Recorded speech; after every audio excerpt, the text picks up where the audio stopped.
Hola amigos, bienvenidos a un nuevo análisis y resumen de lo que ha dejado el turismo carretera, en este caso el pasado fin de semana en el Autódromo Centenario de la provincia del Neuquén.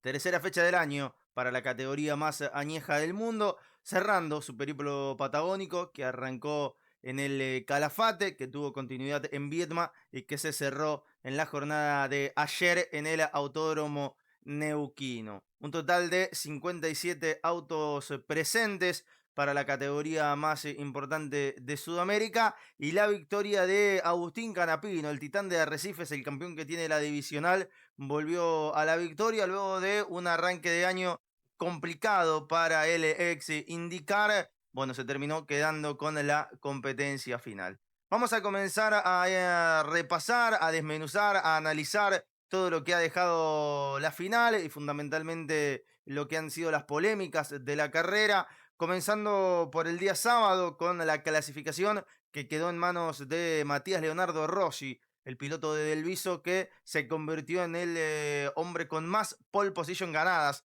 en la historia del turismo de carretera. Es el hombre que más sábados terminó en lo más alto con un total de 40. El delvicense campeón 2014 que volvió a los primeros planos con el Toyota Camry oficial. Ya en las series, la primera fue todo dominio para Rossi, sin ningún tipo de posibilidad para sus rivales. La segunda batería, y voy a hacer foco en esta, tuvo una polémica con el roce entre Juan Bautista de Benedictis y Otto Fritzler, el piloto de Mercedes que intentó por afuera en el arranque de la serie, un contacto previo a la salida del curvón número 1 lo terminó despistando al representante de San Miguel. Por tal motivo, una vez finalizada la serie, fue recargado Juan Bautista de Benedictis. Esto le dio la chance a Juan Tomás Catalán Magni de quedarse con la selectiva. Y en la última batería fue Cristian Ledesma, el ganador de dicho parcial. Ya metiéndonos de lleno en lo que tiene que ver con la carrera, estaban los dos Toyota, el de Rossi y el de Catalán Magni, dispuestos a largar adelante. Detrás, el equipo Paradecon Racing, que tuvo un gran fin de semana con 4 de sus 5 autos dentro del top 10 en la clasificación y que largaban en la segunda fila. Hablamos de Marcos Landa y de Cristian Ledesma. Bueno, a ver, en este caso Matías Rossi también forma parte del equipo Paradecon Racing, pero representa en definitiva al Toyota Gazoo Racing Argentina. Sí quiero decir que es interesante y está bueno cuando un piloto como Matías Rossi aparece adelante, siempre brinda espectáculo, jerarquiza, entiendo yo, el turismo de carretera. Obviamente lo propio pasa con Canapino y con Mariano Werner. Siempre está bueno verlos adelante a los buenos pilotos, justamente valga la redundancia, que tiene el turismo de carretera. Ya lo habíamos visto en aquella recordada pelea con Canapino en el Autódromo de San Nicolás la temporada pasada y en este caso largando adelante con Juan Tomás Catalán Magni, que estuvo abajo del TC el año pasado o de mitad del año pasado en adelante, que parecía no iba a arrancar, que cerró un acuerdo con el equipo de Diego Azar, que con ese Toyota que había funcionado bien, tanto en el TC Pista como en el primer año del piloto de Delviso, justamente en la categoría, bueno, el arrecifeño tenía la chance de largar adelante y detrás, como decía hace un ratito, los dos Camaro del equipo Paradecon con Cristian Ledesma y con Marcos Landa. Lo primero que ocurría tras la largada donde Matías Rossi imponía condiciones era el toque entre Marco de Anda y Juan José Barlín, el piloto de Benito Juárez que termina recibiendo el contacto, después terminaría siendo recargado tanto de Anda por el roce como la vuelta a pista de Juan José Barlín. Lambiris, muchos problemas para Mauricio Lambiris durante el fin de semana, fue el primer abandono que tuvo la carrera. Hasta allí la competencia se trasladaba con un régimen lógico y sin ningún tipo de inconveniente hasta que, orillando la totalidad del espectáculo, un contacto entre Juan Cruz Benvenuti y Matías Canapino termina obligando a que el auto de seguridad aparezca por primera vez en pista y allí es donde comenzaría después toda la vorágine que ocurrió en el turismo de carretera en Neuquén. La largada se da con un Rossi que aguanta, con un Catalán Magni que lo buscaba. Y detrás es donde se termina generando la mayor polémica del fin de semana y acá es donde quiero hacer foco. En la maniobra que tuvo a Marcos Landa Cristian Ledesma y Agustín Canapino. Esa fue la polémica del domingo. ¿Por qué? Paso a explicarles.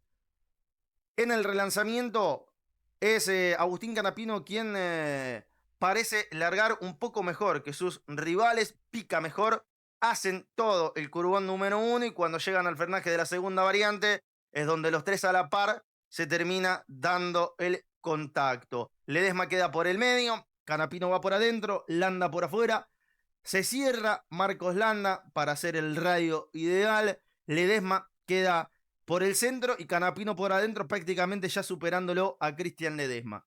Ahí se da el toque que termina obligándolo a desertar a Marcos Landa porque se despista el uruguayo con muchos problemas y piedras fundamentalmente dentro del radiador del Camaro, termina haciendo abandono. Después Ledesma se quejaría y mucho una vez finalizada la carrera por esta situación. El comisariato deportivo no tomó cartas en el asunto, no hizo una advertencia al respecto y yo creo que en la maniobra, si tenemos que buscar un culpable, será difícil poder encontrarlo de forma veloz. Entiendo que es una maniobra para verla varias veces.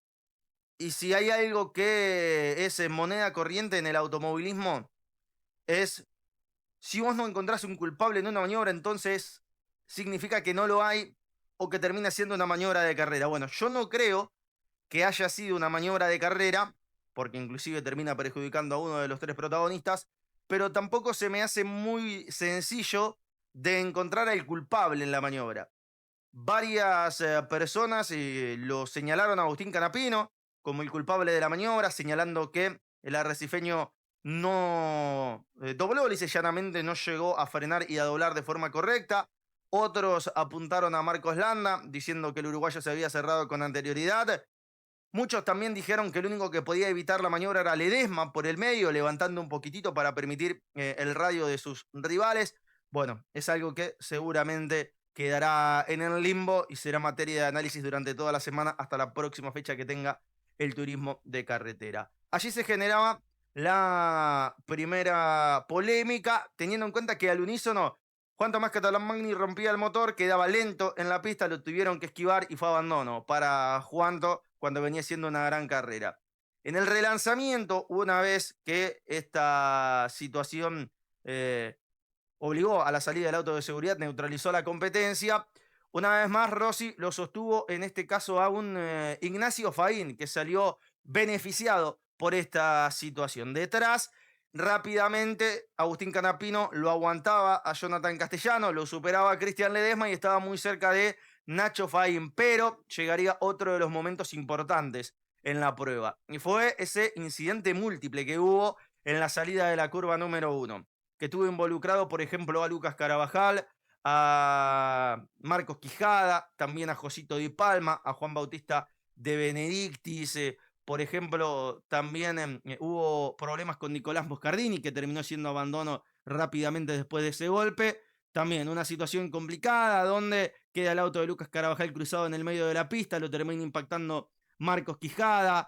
Es Nico Moscardini quien también se lleva por delante a un Martín Vázquez que había quedado haciendo un semitrompo. Varios autos muy rotos y esto vuelve a traer a colación la situación que venimos sosteniendo desde el inicio de la temporada. Y la pregunta que es recurrente: ¿pueden correr 60 autos en un autódromo argentino y en una carrera del turismo de carretera? Bueno, el TC lo hace posible. Hemos visto en el último tiempo que viene siendo prácticamente generador de incidentes multitudinarios, de muchos autos rotos, de varios problemas, y habrá que ver si se termina esto reviendo para el resto de la temporada. Una vez más, esta situación volvió a generar un auto de seguridad, un pace car, y ahora sí llegaría, me parece, el gran golpe de escena de la carrera, que fue al momento de la relargada, un Matías Rossi que lo vemos pasarse totalmente de largo en la curva número 1. Desde el auto, la sensación que le había quedado al misil de Luiso era que había sido una anomalía en la dirección. Bueno, después se supo que se rompió el neumático delantero derecho, justo el que apoya al momento de doblar hacia la izquierda en la primera curva de Neuquén. Una pena, porque se le diluye todo el trabajo que había edificado, todo lo que había hecho Matías Rossi durante el fin de semana. La punta de la carrera le quedaba a Nacho Faini, estaba liderando por primera vez una carrera de TC hasta que también el neumático lo complicó, lo fue relegando. En ese contexto aprovechó a Agustín Canapino para superarlo, también Cristian Ledesma, y a partir de allí el arrecifeño fue rumbo a conquistar su victoria número 22 dentro del turismo carretera, con Cristian Ledesma segundo y con Ignacio Faín tercero. Decíamos, un Ledesma que se lo notó realmente muy ofuscado después de la carrera, dialogando también con los medios de la televisación oficial, dijo no estar de acuerdo con la maniobra, e insisto, será, me parece, de largo aliento para charlarlo largo y tendido, como se dice habitualmente. Lo único concreto es que Canapino volvió a la victoria con el Chevrolet después de un arranque realmente muy complicado, donde había tenido 2 abandonos, tanto en el Calafate como en Viedma. Nacho Faín, que consigue su segundo podio dentro de la categoría. Fue bueno el trabajo de José Hernán Palazzo, por ejemplo, con el Toyota, en este caso culminando en el cuarto lugar. Buena tarea, insisto, para el equipo para Con Racing. Un Jonathan Castellano que, a pesar de que no pudo sostenerse dentro del top 5 de la carrera, sí terminó sexto, y esto le permitió sostenerse al comando del campeonato. El piloto de Lobería con el Dodge viene siendo muy regular desde el arranque del torneo, y por tal motivo está en lo alto del campeonato. Es cierto que de mitad de carrera en adelante tuvimos varias maniobras, tuvimos espectáculos, sobrepasos, fundamentalmente incidentes, pero sigue siendo latente la pregunta de si puede o no el TC correr con 60 autos, y si los circuitos están a la altura de que 60 turismos de carretera sean de la partida. Mi nota para la carrera va a ser un 7, creo que fue aprobada por lo ocurrido, por el espectáculo, por los sobrepasos, por las polémicas también, inclusive me parece que eso termina generando un caldo de cultivo de muchísima difusión y de muchísima opinión por parte del mundo del automovilismo, y fundamentalmente, quiero decir, de la gente del TC. Así que creo que fue una aprobada carrera del turismo de carretera en Neuquén. Como decíamos, victoria de Agustín Canapino, es el primero en repetir el triunfo en Neuquén. 15 carreras, solamente Agustín Canapino fue el que ganó en 2 ocasiones, ya lo había hecho en la temporada 2015, y ahora el de Arrecifes vuelve a sumar un récord más a su extenso periplo dentro del turismo de carretera. La próxima fecha del TC será el 18 y el 19 de abril en el Autódromo de Concepción del Uruguay, para la 4ª fecha de la temporada 2026 de la categoría más importante del continente americano. Si les gustó este contenido, los invito a que se suscriban, a que dejen su like, a que activen las notificaciones de los distintos videos para que le avise cuando se sube contenido. Obviamente también dejen su comentario, su opinión respecto a la maniobra entre Landa, Ledesma y Canapino. ¿Qué les pareció la carrera del TC en Neuquén? Dejen su nota también si así lo desean. Síganme en mis redes sociales y nos reencontramos en el próximo video.